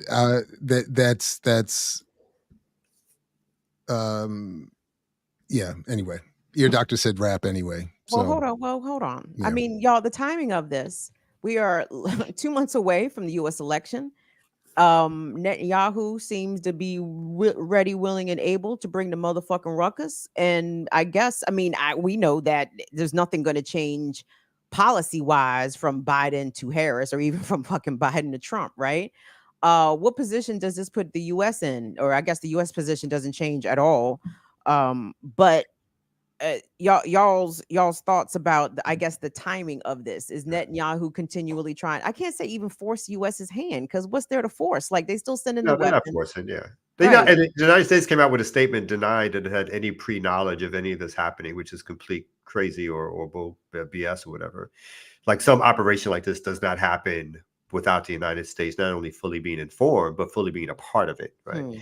So the sort of public denials are just to placate people. Are like, oh no, we did not involved in that, but of course they were involved in it. And so I think that part of what we are seeing on the ground is that part of the Israeli military force is beginning to move towards Lebanon, towards southern Lebanon in particular. And so the next phase of Israel's war on all of its neighbors potentially is a wider war with Hezbollah. And so some of that is starting to creep in as to what, for Hezbollah, it's like, what is the deterrent that how far can they go and push back that stops Israel or shows Israel that you can't just do this without there being some sort of response to it. And I think both parties are trying not to have an actual hot war, but it seems that we're potentially headed that way. The Houthis, remember just a few days ago, the Houthis were able to have a missile hit Israel. And so again, the axis of resistance is all around. Whether or not it has the technological prowess to defeat Israel is something else, because the United States, again, Jordan, Egypt, even Saudi Arabia to a degree, Turkey to a degree, all of these countries around Israel refuse to do the same things that the Axis is doing in terms of challenging its power on the ground. But can it hurt Israel? Does Israel want this fight? I don't know. I don't know if it truly does. I know that part of the discussion is that Netanyahu wants this fight in order to keep himself in power. And so that's part of the calculus that's being claimed, that he keeps pushing, because if things cool down, then he will be the target in terms of removing him from office. But But I do think that Israel wants war. It's just a matter of how much war they want, right? Because on both sides now of the border, northern Israel is, for the first time maybe in the history of the country, there's a depopulation of northern Israel because of the fear of Hezbollah being able to strike back when Israel strikes in southern Lebanon. In southern Lebanon, of course, some of its population has also been moved away, but for the first time, northern Israel is depopulated, and people are saying that there's a larger depopulation happening in Israel as people fly back out to their actual home countries where they're actually from, and leave Israel. So we'll see. And supposedly it's having a devastating impact on its economy. So we shall see what's going to happen next. Y'all, this is chilling. Hold on. I know what your doctor's trying to rush us, but y'all, I mean, as for people He's who not. are- I misspoke, Kim. I misspoke. He wasn't rushing us before. That was my fault. okay. For people that are part of resistance movements here or really anywhere, this really should have sent a chill down everybody's spine, right? Because this is beyond, like, everybody knows that the surveillance state is on steroids. Now this is surveillance being weaponized via communications devices, right? And for our wonderful, learned folks that have been impressing upon us to make these connections between what Israel does to its to those that resist it versus how and how Israel trains the US to engage against marginalized populations here. I mean, why not us? Why ain't my iPhone a fucking deadly weapon, or potentially could be used to become one, right? Like this was scary to me on so many levels, just not only because the randomness, but the coordination, the synchronicity of the detonations, that they all went off at once, right? Like that is terrifying. So what do you guys think, like, what, as organizers, like how do you feel about this? And should we be looking at alternative methods of communications that maybe are perhaps a little bit lower tech? I want to check out ham radios and shortwave radios and figure out ways that we could communicate. I mean, everything's over the airways, but it's not quite as able to be tracked. I don't fucking know. Maybe I don't know what I'm talking about, but like, No. I mean, that was part of the Hezbollah idea anyway, was to get off of cell phones and to have some communications on pagers, right? But unfortunately for them and us, we're not in charge of the supply line. And I think that's the other development that should be coming, like similar to what you're saying, right? If you can't feed yourself, right? If you can't somehow, even if it's not a full disconnect, part of this whole idea of BRICS and China and Russia teaming up with each other is that there is a potentially a way in which at least these larger nations with their allied nations, it doesn't speak to necessarily us as organizers in the belly of the beast, but these larger nations and that are working and organizing with each other, when they talk about what BRICS is doing, is creating a new SWIFT system, a new way to trade without having to use the US dollar. China is attempting to make chips which are no longer going to be dependent on Taiwan or American technology. And part of that even is because America is using it as both a carrot and stick, right? By saying we're going to stop your high level technological development by cutting you off of some of these chips. And then China is left to the idea of like, okay, we have to make our own chips. I think for a long time, Iran already got this. Post the 1979 revolution, Iran had its own internal military production facilities that began to make weapons. And sometimes they use reverse technologies on more sophisticated weapons.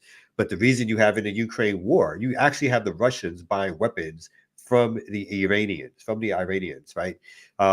Because their drones, their ballistic missiles are at a certain level of advancement that's even more than some of the Russians, right? Because this is how the Iranians have had to survive and prosper or fight back with the limitations of both sanctions and not having sort of the material goods that the West make sure that like countries like Iran can't get, and now Russia can't get. And so there is a decoupling, let's say, of the world economy actually is happening too, at a time of again all the other things that's happening. There's a certain level of will there be phones that only work on a Chinese system or BRIC system, and phones that only work on a Western European system, right? Those things are actually happening to some degree, slowly but surely. I don't know how far it's going to go. Don't know what that means for us. There are different supply lines, things that we can do as organizers and activists. But again, because we're in the belly of the beast, we're always going to be right here, right? So, but the idea that we have to organize, team up with each other, have ways that you're completely correct, that we can communicate with each other that are more low tech, have ways in which we can feed, whether or not those are farms, have again supply line and production lines that get us where we need to be. Again, those things never fully move us away from what the United States could do to us, but they give us more of a fighting chance to create some of these alternatives. Because if we only are at the whim of the United States, then they could do what they do, like to look at Move, right? No matter what they did, they still could basically surround them in a community and then decide to drop a bomb on them. So there's things that we can do, but there's things that are just like it's only going to be up to our sort of fighting force as organizers and coming together that's going to allow us to even have a chance at fighting back against the West. I do think some liberal activity should be developed around outlawing this kind of categorizing these kinds of attacks as terrorism in the way that they would have previously mustard gas and stuff like that. I think some kind of an attempt as more appropriate measures are taken. I think that's something that folks should consider. And is this true? What Ndugu Kamau is saying here, BRICS actually famously does not have an agreement on technological development. That part could I'm not sure about that. I do know that they're working on an alternative blockchain currency to replace the dollar, and they're also working on a currency system to replace the Western-based currency system, which again, when they want to sanction you, they'll just take you off of that system, and it destabilizes your economy completely, because then you can't make any trade worldwide. So I don't know about the other sort of technological. I hope they do the SWIFT thing and maybe a new current. I hope they don't do cryptocurrency. That's going to. I really hope they don't do that, because all that's going to do is put them right back on the same. But whatever. Okay. Yeah. All right. Speaking of improvements and technological advancements. Yeah. That was a great conversation. I'm even thinking how many of us even sleep with a phone right next to us in the bed. Like, this shit is like really like, this shit is deep, yo. You can just blow us the fuck up anytime they want. It's nobody. We get so scared when we like leave the house. You be like, oh shit, I left my phone. That shit is like really a part of our lives every fucking day. So. And it's sad and it's intentional. I think that's by design, right? I mean, number one, everybody, please remember your phone is a snitch. Your phone is going to tell on you for everything. Your phone is going to tell every communication that you sent. Your phone is going to tell your location every minute of the day. So, if you do some underground shit, be underground, my niggas. Leave that shit in the fucking house. Like, don't tell all your business over the text. You know what I'm saying? Like, sometimes some shit got to be in real life. You know what I mean? And put the phone, hide that bitch. If you having some in real life conversations that, woo, go put the phone away. Put that shit in a whole nother room. You know what I'm saying? Put it away. Your phone is telling on you every second of the day. Please don't forget that ever. Have y'all seen these new bags? These new, I forgot the name of them, but basically they're bags that you can put your phone in. It's supposed to be able to mute to transmission or whatever like that. So that's going on a lot too. Like, people are buying these things to try to make sure that they can, again, either put them in a separate room, but even that, put them in a bag where supposedly it stops the ability of the transmission devices to work for them to eavesdrop on you. I mean, you can imagine having phones back during the Black Panther period. I mean, that shit.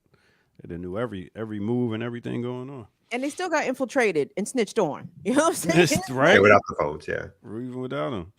All right. Well, I guess we go ahead and take a quick break. We got about 15 minutes left. Not that much time. We don't really have to take a break. Y'all want to? Y'all need a break? I don't need one. I wanted to do, unless there's something very serious. I have something somewhat news related, but that does. I mean, it's news related. It's just that I'm having so much fun with it that it's become almost comical at this point.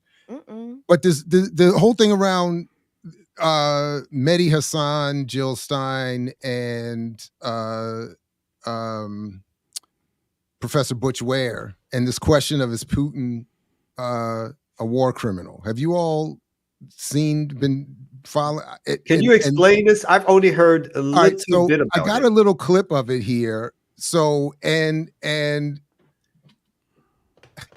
as you're setting up, just to let y'all know. So the Green Party, they canceled on us the other day, but we're trying to schedule to have at least Butch on and maybe Jill Stein on next week, maybe even during the morning show. So more information to come on that. But I'm sorry, go ahead. So they're on with Mehdi Hassan, and he's trying to ask them about their proximity to Putin. And why won't you call him a war criminal? And there's been a lot of reverberating conversations around how Jill responded to this. So I thought I'd play a little bit of this I found on the Majority Report show, which of course used this to further disparage the idea of third parties in the Green Party. But it's relatively quick. Let me just. That's a war criminal. Yes, in so many words. Yes, we have said as much. So you called Netanyahu one, which I think he is. Oh, absolutely. Is Putin a war criminal? So what we said about Putin was that his invasion of Ukraine is criminal. It's a criminal and murderous war. And he's a war criminal who should be on trial. Well, by implication. You're struggling here. It's very simple. This is why people have their doubts about you in Russia. Well, why is Benjamin Netanyahu a war criminal but not Vladimir Putin? Well, as John F. Kennedy said, we must not negotiate out of fear, and we must not fear to negotiate. So if you want to be an effective world leader, you don't start by name calling and hurling epithets. So how will President Stein negotiate with Israel then if you've called Netanyahu a war criminal? Well, because he very clearly is a war Putin criminal. Clearly isn't a war criminal. Well, we don't have a decision, put it this way, by the International Criminal Court. Yes, we do. Yes, actually, actually, you're wrong. There's an arrest warrant for Putin. There isn't yet an arrest warrant for Netanyahu. So why is Putin not a war criminal, but Netanyahu is? Yeah. I think they both are. Let me say this. We are sponsoring that war. We are sponsoring Netanyahu. That's our war. He is our dog in this fight. That is why we have a responsibility. No disagreement from me at all. But that does not answer my question. With Russia, it's whether far we more sponsor them or not is irrelevant. Either you're a war criminal or you're not. Is Vladimir Putin a war criminal? In so many words, yes, he is. I don't know what so many words are. Butch, is Vladimir Putin a war criminal? Let me say that whatever you think he is, if you want to pull him back. I'm asking what you think. If you are a world leader, you don't begin your conversation by calling someone a war criminal unless so why have you called Biden and Netanyahu war criminals? Because we have a clear strategy and we have a very strong support across Is Bashar al-Assad and Vladimir Putin war criminals in your view? She said, Butch, I got this. So he gives them a hard time, and I honestly felt what's the term, secondhand, not embarrassment, but I felt the struggle because that is a difficult spot to be in when if you don't have a yes or no answer, if you want to have a nuanced answer, and he's not letting you have one, and he wants to paint you in a certain way, and disparage I think ultimately disparage the effort, because it could have been handled differently if he wanted to. But I thought that there was a way. I was reminded, because when I was watching it, I was like, what they needed was Kamal's favorite white man, because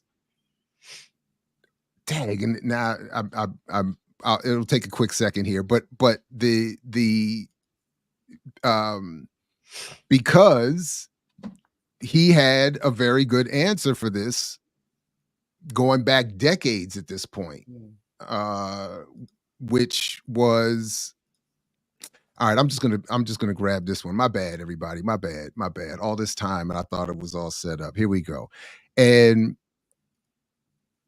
it might not have worked perfectly here, but I think this is the approach they need to. Principles were applied. Every post-World War II president would be indictable. It's probably true. Can we run down them real fast? What did I turn it up a little bit? Yeah, that was a little low. They are kind of overthrew the. All right, so the short of it is, just given the time, I'll find a better. What? No, I want to hear Chomsky. I'm gonna find a better. I'm gonna find a louder version real quick. I had a couple versions here. I picked the wrong one. Yeah. But the point is that I mean, listen, Russia's not our ally. We're not sending billions of aid to Russia. Like, I mean, to me, all of this questions of and always trying to get people pinned down on an answer about is Putin a war criminal? Listen, listen. Let's deal with the genocide that America is 100% behind. Let's go there. Is Kamala Harris a war criminal? Let's ask that question. Yes, she is. Well, that's sort of where I'm going. That's exactly, and let me run this one. You said that if the Nuremberg principles were applied, every post-World War II president would be indictable. It's probably true. Can we run down them real fast? What did Eisenhower do that you would indict him for? Eisenhower overthrew the conservative nationalist government of Iran with a military coup. He overthrew the first and last democratic government in Guatemala by military coup and invasion, leading to years of in Iran. In other words, 25 years every U.S. president post World War II overthrown in 79 is guilty in Guatemala, according to the Nuremberg principles, atrocities, which are still of war crimes. That's after almost 50 years. In Indonesia, this. It feels a little slower when you're live. But he conducted the. When I was watching this by myself, I know he's a very. You have to appreciate terror operation details of the post-war period up until Cuba and Nicaragua. It's worth it. In an effort to break up Indonesia, strip off the outer islands where most of the resources are, and undermine what was then considered as a threat of Indonesian democracy. Indonesia was too free. It was allowing a political party of the poor to participate, and they were gaining. Show's only 2 hours. So that Eisenhower supported and helped instigate a military rebellion in the outer islands. This is just for starters. These are all indictable offenses. What about Kennedy? Kennedy was one of the worst. Kennedy first of all invaded South Vietnam. During the Eisenhower administration, they had blocked the political settlement in 1954 and instituted a kind of a Latin American style terror state, which had killed maybe 60 or 70,000 people by the end of the Eisenhower period and had instigated a response, a reaction. Kennedy recognized that it couldn't be controlled internally, so he simply invaded. In 1962, about a third of the bombing missions that were carried out by the U.S. Air Force in U.S. planes with South Vietnamese insignia, but U.S. pilot. He authorized napalm. He began the use of chemical weapons to destroy food crops. They began programs which drove millions of people into what amounted to concentration camps. Now, that's aggression. In the case of Cuba, there was just a massive campaign of international terrorism, which almost led to the destruction of the world, led to the missile crisis. And we can continue. Again, these are all indictable offenses. Johnson. Well, Johnson expanded the war in Indochina to the point where it ended up probably leaving 3 or 4 million people dead. He invaded the Dominican Republic to block what looked like a potential democratic revolution there, supported the Israeli occupation in its early stages. Again, we can go around the world. Take say Carter. You know, I'll get there, but Nixon's next. Nixon, we don't even have to talk about. Skip that one, okay? But Ford. Well, Ford was only there for a short time, but long enough to endorse the Indonesian invasion of East Timor, which became about as close to genocide as anything in the modern period. They pretended to oppose it, but secretly supported. In fact, not so secretly. The U.S. Immediately after the invasion, the U.S. did join the rest of the world in formally condemning it. At the So I'll stop it there. But the point is, he goes all the way up through Obama. This is at the time of the taping. Everybody is guilty of war crimes. And so this idea that we have to singularly call out Putin and then try to use that in a way to demonize Jill Stein and a Green Party effort is silly. So I think my humble thing is she should have just said, yes, he's a war crime, as is everybody, war criminal, as is everybody else. And yes, I am willing, as was other presidents, to sit down with uncomfortable leaders, because that's what you got to do if you're going to be in this position. What? Yeah, exactly. And just to further it. And I'm sorry, she should have started like my man Chomsky said. That's exactly how she should have started. To quote Chomsky. But what she should have also said is, well, look, maybe he is a war criminal, or yes, he's a war criminal if you want to get that out. But the war crimes, the war crimes of the 20th and 21st century have overwhelmingly been committed by the United States of America and Western allies. which we are, the United States of America. So why would I focus on Russia, which is responding to U.S. and Western aggression? I should focus in on the very country that I live in, whose resources that I am giving that is killing millions and millions of people. That is Except the focus. in that context, Mehdi would have said, but then why were you pictured sitting with Putin at a table in 20, whatever? Why was Hillary Clinton pictured sitting at a table? It was a dinner. There it is. People Right. come to dinners. People sit everywhere. That has nothing to do with what the war crimes at the United States. There's no country that has committed more war crimes, that has murdered more people than the United States of America and its allies. And again, if you're going to talk about war criminals and war crimes, you start at home. You start with the things that you can prevent.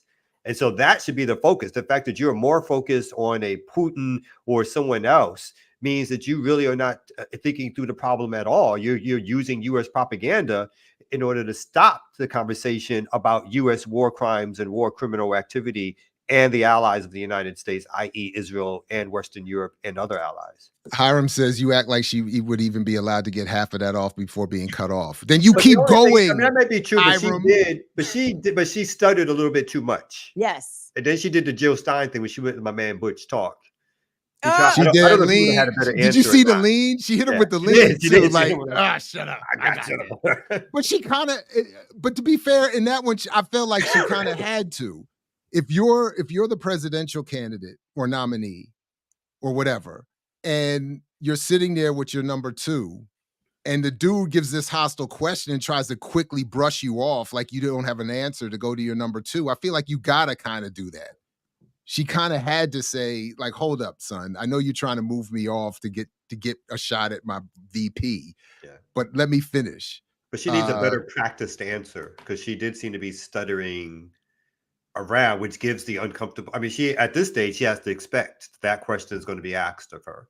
Like, that's how they're going to try to knock you down or whatever. They're going to try to claim you're pro-Russian.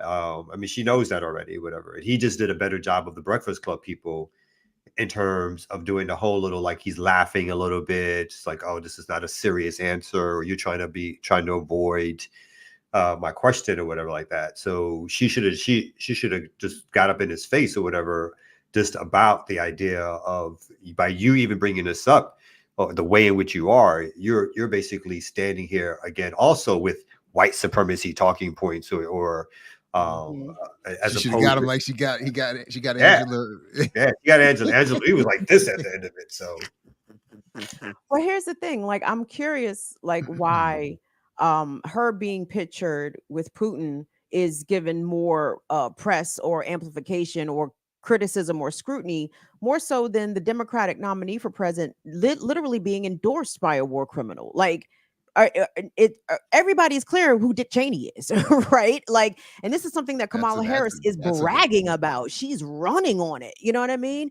I got the endorsement of Dick Cheney. Wow. Tell me you're garbage without telling me you're garbage.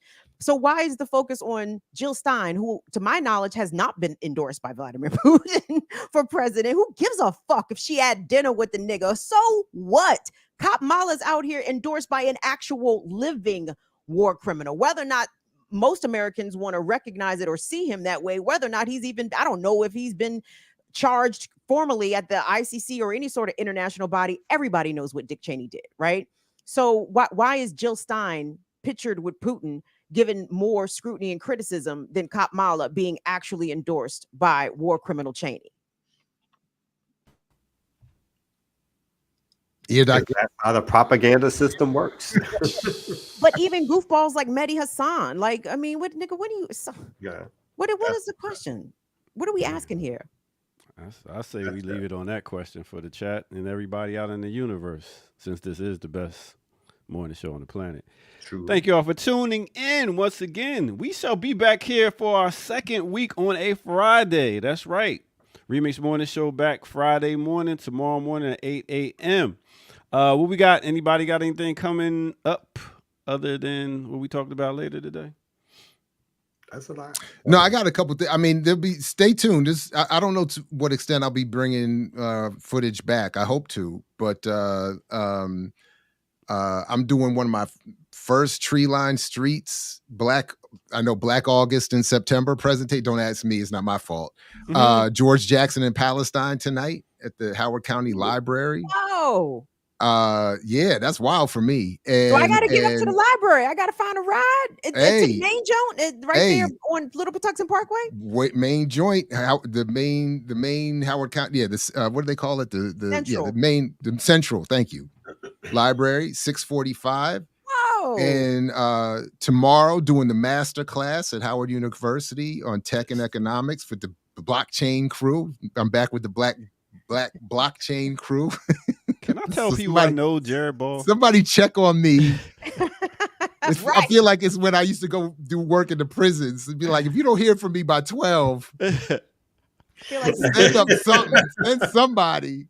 these brothers got aggressive hugs waiting for you, You bro. know what I'm saying? Yo, we gonna get some You know, shirts done.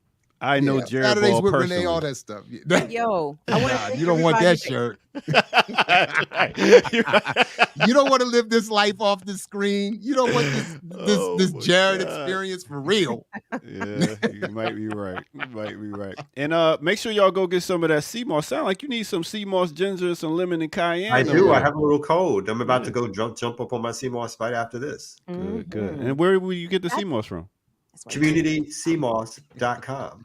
There it is. There it is. Y'all got to get on TikTok, community movement builders. Y'all could be I slinging think we this are up. now. I think we are. I think we Y'all just could be started doing slinging that. the CMOS all on the TikTok shop. Get these We regular are. folks is turning into millionaires off the TikTok shop.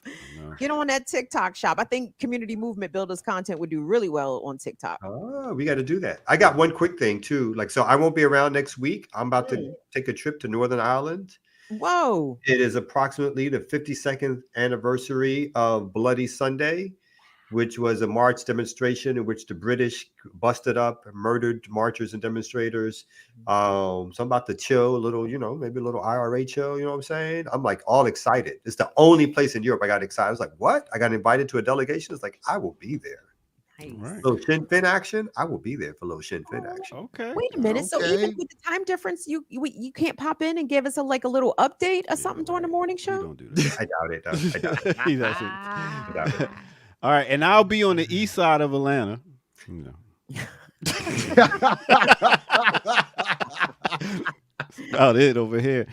Yo, real quick, I want to thank everybody that came out to my Kim's Twitch turn up last night, BIDWKB on Twitch. My theme was Diddy Ruins Everything. I played all the amazing songs that Diddy is part of.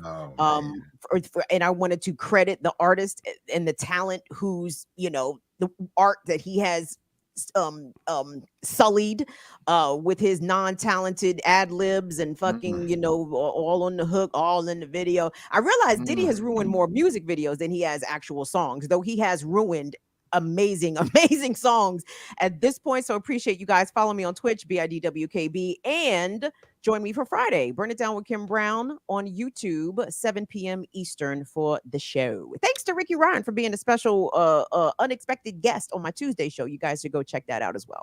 All right, and come right back, 11 o'clock, classical breakdown, and 12 o'clock for I Mix What I Like. And we out of here, y'all. Peace. I got the song ready. There we go.